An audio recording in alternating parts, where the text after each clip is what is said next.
Hello guys, स्वागत है आपका अपने चैनल रियल एंटी वन पर। तो गाइस यहाँ पर दोस्तों आपका हाई स्कूल मुख्य परीक्षा वर्ष 2024 जो आपका हाई स्कूल एग्जामिनेशन मेन जो आपका 2024 हिंदी का पेपर होने वाला है 5 फरवरी को। सेट देख तो आपका ए होने वाला है।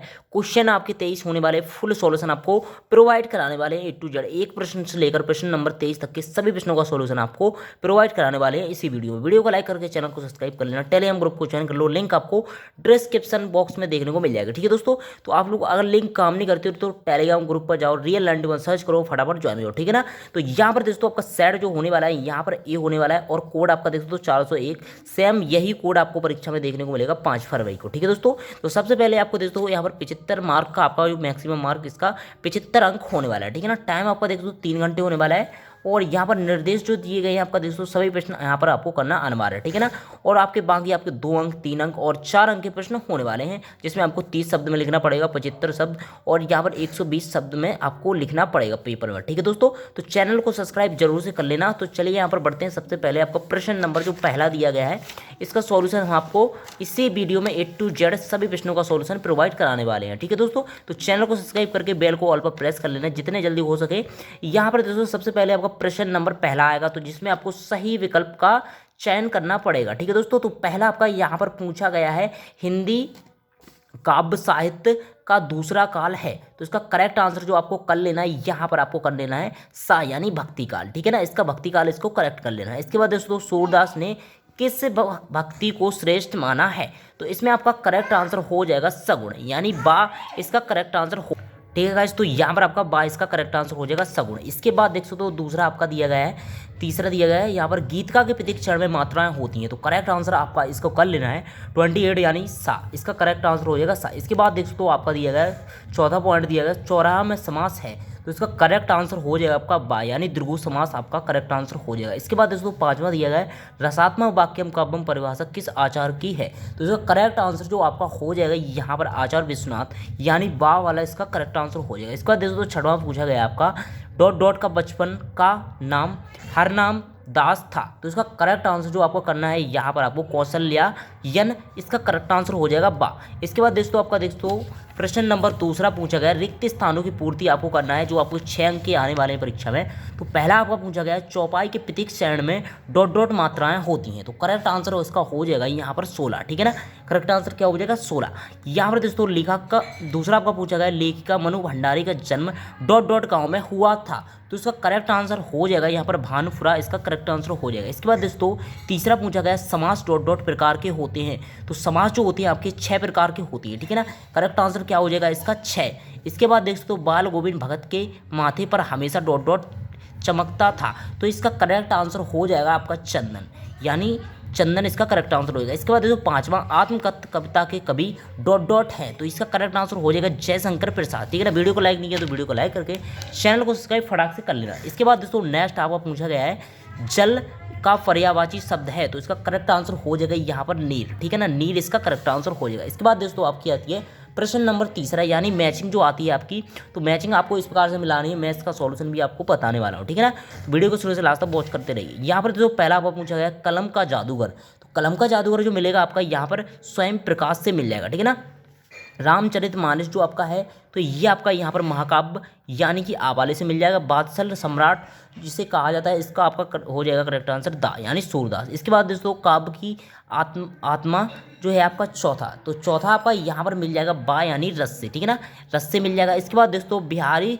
सतसई जो है आपका यहाँ पर पांचवा, तो ये आपका बिहारी से मिल जाएगा सा वाले से। मैं क्यों लिखता हूँ ये आपका हो, इसमें आपका हो जाएगा अग्रे, यानी ऊ वाले से मिल जाएगा। इसके बाद दोस्तों आपका जो कोड है यही सेम टू सेम उड़े वाला है। इसके बाद दोस्तों नोटबुक पर भी हम इसका सॉल्यूशन आपको दिखाने वाले हैं, वीडियो को लाइक करके चैनल को सब्सक्राइब जरूर से कर लेना। इसके बाद दोस्तों नेक्स्ट आपका दिया है प्रश्न नंबर चौथा, एक वाक्य में उत्तर लिखिए, तो एक वाक्य में आपको उत्तर लिखना है। यहाँ पर उपमा अलंकार के कितने अंक होते हैं, इसमें आपको कर लेना है यहाँ पर 4 अंक होते हैं। ठीक है ना, इसके बाद दोस्तों सुभाष चंद्र बोस की प्रतिमा कहाँ लगाई गई थी, तो यहाँ पर आपको क्या करना है, इसका करना है कस्बे के चौराहे पर, इसका करेक्ट आंसर हो जाएगा। इसके बाद तीसरा पॉइंट है यहाँ पर यशपाल की रचनाओं पर किसका प्रभाव है, तो इस पर आपका हो जाएगा मार्क्सवाद, इसके बाद दोस्तों आपका चौथा पूछा गया ईश्वर के अनेकों नाम है, तो इसमें आपको वाक्य को शुद्ध करना है, तो ईश्वर के अनेक नाम है, ये आपका हो जाएगा। इसके बाद दोस्तों श्रृंगार रस का स्थायी भाव क्या होता है, तो श्रृंगार रस का स्थायी भाव जो होता है यहाँ पर रति होता है। इसके बाद दोस्तों छठवां पूछा गया है राम लक्ष्मण परशुराम संवाद रामचरितमानस के किस कांड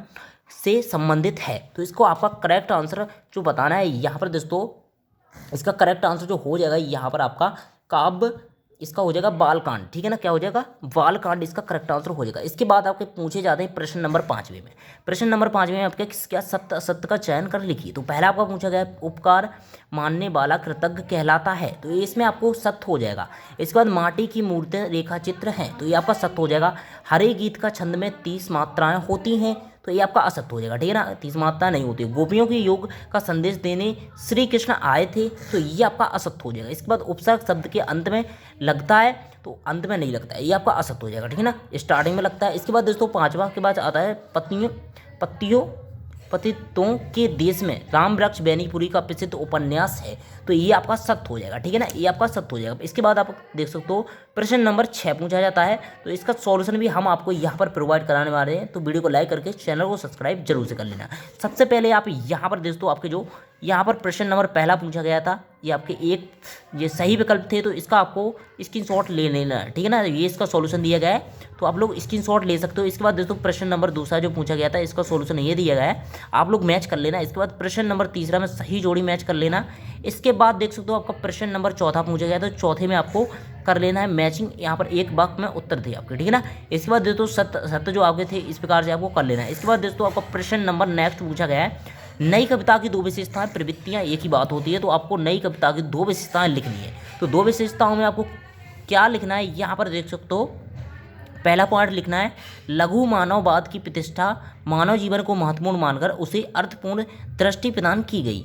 इसके बाद दोस्तों सेकंड पॉइंट है आपका प्रयोगों में नवीनता, नए नए भावों का नए नए शिल्प विधानों में प्रस्तुत किया गया। इसके बाद दोस्तों प्रश्न नंबर आपका पूछा गया है 7वां, यानी 7वें में आपका पूछा है गोपियों के अनुसार राजा का धर्म क्या होना चाहिए, तो इसके में आपको आंसर लिखना है। यहाँ पर देख सकते हो तो इसमें आपको आंसर क्या लिखना है, इसमें आप अथवा वाला भी कर सकते हो प्रश्न नंबर 6 का, ठीक है ना, आप चाहो तो अथवा वाला भी इसका याद कर सकते हो, तो इसमें आपको अथवा भी सॉल्यूशन दिया गया है। इसके बाद दोस्तों प्रश्न नंबर 7 में आपका पूछा गया था गोपियों के अनुसार राजा का धर्म क्या होना चाहिए, ठीक है ना, तो यहाँ पर आपको करना है गोपियों के अनुसार राजा का धर्म उसकी प्रजा की हर तरह से रक्षा करना होता है तथा नीति से राजधर्म का पालन करना होता है। एक राजा तभी अच्छा कहलाता है जब वह अनीति का साथ ना देकर, ठीक है ना, इसमें हो जाएगा आपका नीति का साथ दे, ठीक है ना, इसका आपको सोल्यूशन हो जाएगा।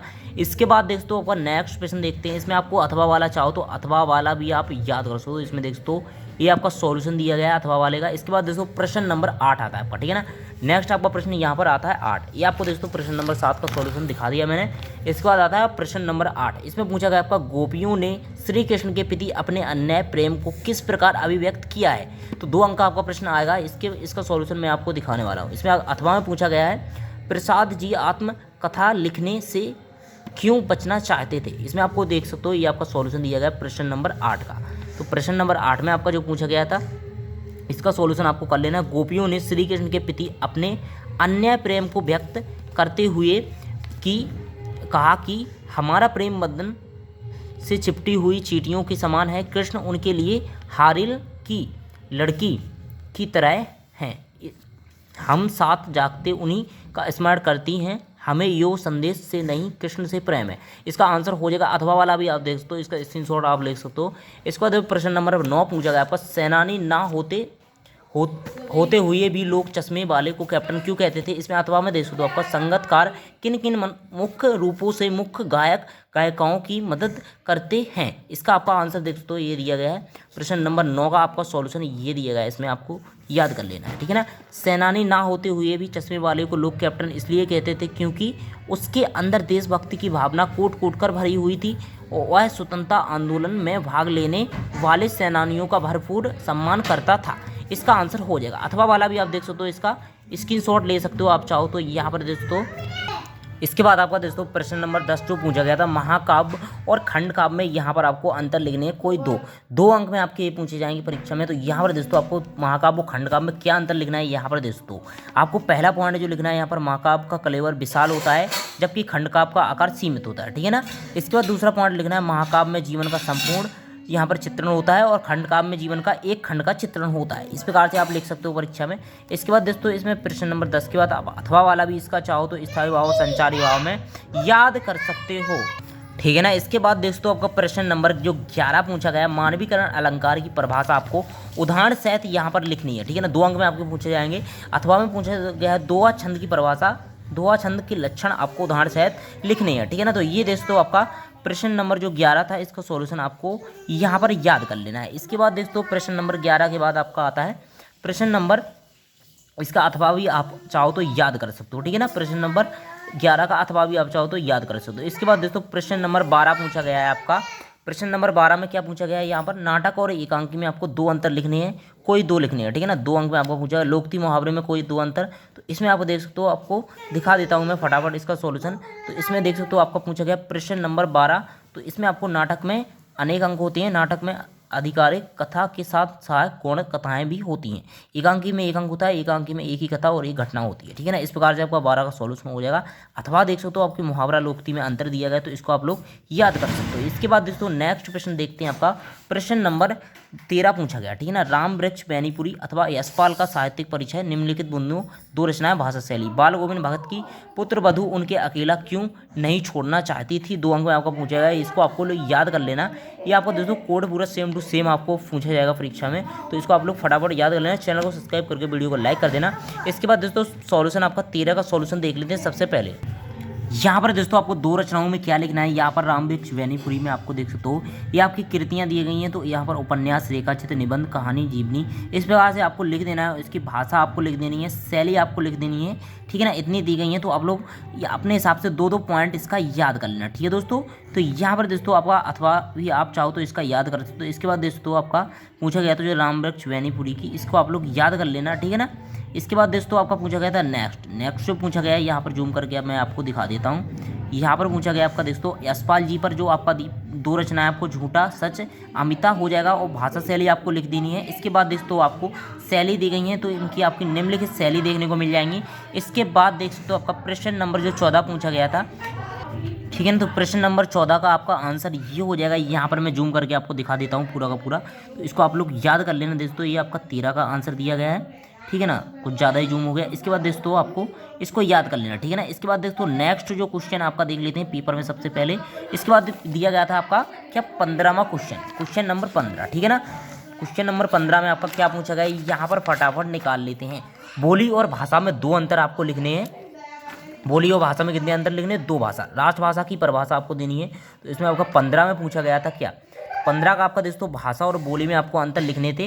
तो यहाँ पर भाषा में साहित्य की प्रचुरता है और बोली में साहित्य का अभाव है, ठीक है ना। इसके बाद भाषा का क्षेत्र व्यापक है, बोली क्षेत्र सीमित है। भाषा में अनेक बोलियाँ हो सकती हैं, भाषा की वाणी सीमित नहीं किया जा सकता है। भाषी लिखित और मौखिक प्रकार की होती है, बोली केवल मौखिक होती है। इसमें आपको सॉल्यूशन लिख देना है। इसके बाद दोस्तों प्रश्न नंबर 15 पूछा गया है आपका, ये 15 का सॉल्यूशन हो जाएगा, ठीक है ना। इसमें आपको दोस्तों 15 का सॉल्यूशन ये हो जाएगा। इसके बाद दोस्तों आपका अथवा पूछा गया था, जो इसमें 15 का अथवा हो जाएगा। यहाँ पर राष्ट्रभाषा की आपकी विशेषताएं हो जाएंगी, तो आपको याद कर लेना। इसके बाद दोस्तों प्रश्न नंबर 16 पूछा गया है आपका।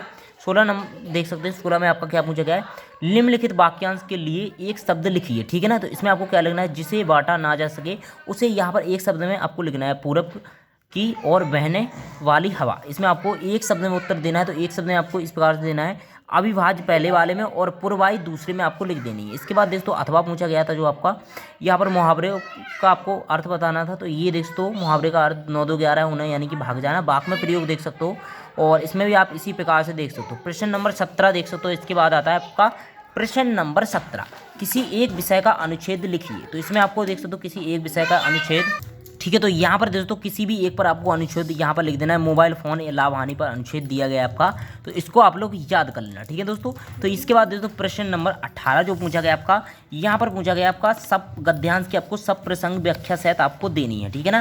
तो इसमें दोस्तों आपके 3 अंक की पूछी जाएगी परीक्षा में, तो वीडियो को लाइक करके चैनल को सब्सक्राइब जरूर से कर लेना। इस यहाँ पर दोस्तों इसका सॉल्यूशन मैं आपको दिखा देता हूँ। सबसे पहले 18 का सॉल्यूशन जो दिया गया है यहाँ पर देख सकते हो। ठीक है। तो यहाँ पर देखो प्रश्न नंबर 18 का उत्तर दिया गया, संदर्भ आपको लिखना है सबसे पहले, इसके बाद प्रसंग पॉइंट डालना है, इसके बाद आपको व्याख्या आपको लिख देनी है। ठीक है ना। विशेष आप चाहो तो लिख सकते हो। इसके बाद देखो प्रश्न नंबर 19 जो आपका पूछा गया है, तो 19 में आपका क्या पूछा गया, चलिए देख लेते हैं फटाफट। 19 में आपका पूछा गया यहाँ पर देखो प्रश्न नंबर 18 और प्रश्न नंबर 19। ठीक है ना। तो यस यहाँ पर दोस्तों 19 पूछा गया आपका निम्नलिखित, इसमें भी आपको पद्यांश दिया गया है, तो इसमें आपको सम प्रसंग व्याख्या सहित आपको लिखनी है। ठीक है ना। तो ये देख सकते हो आपका दिया गया है प्रश्न नंबर 19। तो इसका सॉल्यूशन हम आपको दिखा देते हैं फटाफट। फुल सॉल्यूशन आपको प्रोवाइड कराने वाले वीडियो के अंत तक बने रहिए। ठीक है ना।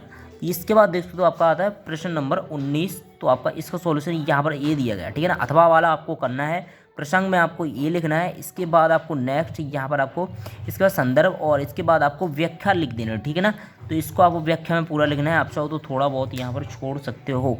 इसके बाद दोस्तों प्रश्न नंबर 20 जो आता है आपका वार्षिक परीक्षा की तैयारी संबंध में आपको 2 मित्रों के यहाँ पर संवाद लिखना है। ठीक है ना। बीच में यहाँ पर संवाद लिखना है। प्रश्न नंबर 21 देख तो आपको प्रश्न दिखा देता हूँ, इसके बाद सॉल्यूशन दिखाता हूँ। ठीक है ना। प्रश्न नंबर 21 देख तो ये दिया गया है आपको, इसमें आपको काव्यांश दिया गया है। इसके बाद दोस्तों ये आपका इसमें आपको शीर्षक लिखना है और इसके बाद दोस्तों अथवा दिया गया है, इसका सॉल्यूशन हम आपको दिखा देते हैं फटाफट। ठीक है ना। तो आप लोग एक बार पूरा का पूरा देख लो पेपर। इसके बाद दोस्तों प्रश्न नंबर 22 में आपको एक एप्लीकेशन देनी है यहाँ पर ध्वनि विस्तारित यंत्र पर। ठीक है ना। ये देख सकते हो आपका दिया गया। इसके बाद सॉल्यूशन देख लेते हैं आपका प्रश्न नंबर 20 से। तो प्रश्न नंबर 20 से आपको सॉल्यूशन देखना है, यहाँ पर देख सकते हो प्रश्न नंबर 20 में आपको जो पूछा गया था ये आपको लिख देना है। इसके बाद देख सकते हो प्रश्न नंबर 20 में आपको लिख देना, वीडियो को पॉज करके आप लोग स्क्रीनशॉट ले सकते हो। प्रश्न नंबर 21 आपका देख सकते हो ये दिया गया है। प्रश्न नंबर 22 में आपको एप्लीकेशन लिखनी थी जो ध्वनि प्रदूषण रोकने के संबंध में। ठीक है ना। तो ये आपको एप्लीकेशन लिख देनी है पूरे की पूरी, यही आपकी परीक्षा में पूछी जाएगी। ठीक है दोस्तों। तो यहाँ पर जो प्रश्न नंबर जो 23 पूछा गया, तो इसमें आपको यहाँ पर ये निबंध लिख देना है। इसके बाद देख सकते हो ये आपको प्रस्तावना डालनी है और पॉइंट आपको इसी प्रकार से डालते जाना है। पूरा का पूरा सेम टू सेम आपको परीक्षा में देखने को मिलेगा, यही आपको देखने को मिलेगा। ठीक है दोस्तों। यहाँ पर दोस्तों आपको सभी प्रश्नों का सॉल्यूशन मैंने आपको प्रोवाइड करा दिया है। तो यहाँ पर दोस्तों आपका 1 से लेकर सभी 23 तक के सभी प्रश्नों का यहाँ पर प्रोवाइड करा दिया है मैंने। तो आप लोग फटाफट जाओ PDF के लिए टेलीग्राम ग्रुप को ज्वाइन कर लो और लिंक डिस्क्रिप्शन में आपको देखने को मिल जाएगी टेलीग्राम की। और टेलीग्राम लिंक काम नहीं करती है तो आप लोग जाओ टेलीग्राम पर रियल 91 सर्च करो और फटाफट ज्वाइन हो। ठीक है दोस्तों। तो मिलते हैं ऐसे नेक्स्ट वीडियो के साथ दोस्तों, तब तक के लिए बाय बाय, जय हिंद दोस्तों।